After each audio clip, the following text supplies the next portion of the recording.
Hi everyone, my name's Nayab and I'm going to be teaching you how to solve polynomial inequalities.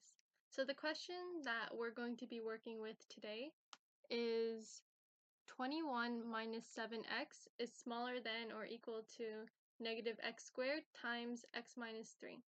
So the first thing that you want to do when solving a polynomial inequality is to move everything to one side so that the other side equals to 0. So I'm going to do that right now. 21 minus 7x plus x squared times x minus 3 is smaller than or equal to 0.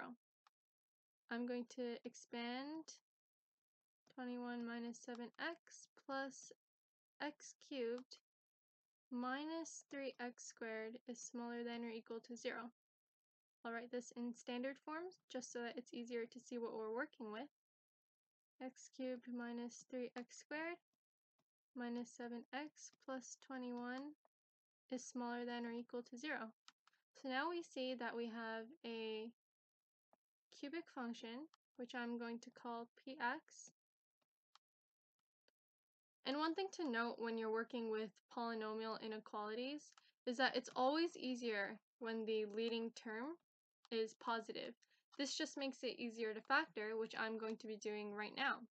So to factor px, we could use the integral zero theorem, which we did learn last unit, but just for the sake of time, I'm going to be doing a very simple grouping.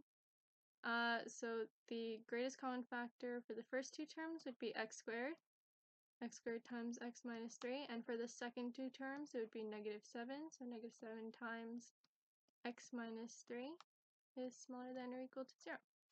And we can see that we can take out x minus 3, and you get x squared minus 7 times x minus 3 is smaller than or equal to 0. But we're not quite done factoring yet because we see that there is a difference of squares, and we know that we can factor this a bit more. And you get x plus root 7 times x minus root 7 times x minus 3 is smaller than or equal to 0. And now we have fully factored px. Now one method to solve a polynomial inequality is graphing. We can graph px to see when it is smaller than or equal to 0. Now this is a great method because we're very comfortable with it and we know how to graph a polynomial function. So I'm going to do that right now. We know that this is a cubic function, and so the end behaviors are as x tends to negative infinity, y tends to negative infinity, and as x tends to positive infinity, y tends to positive infinity.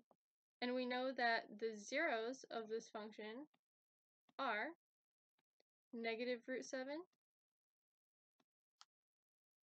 positive root 7, and positive 3.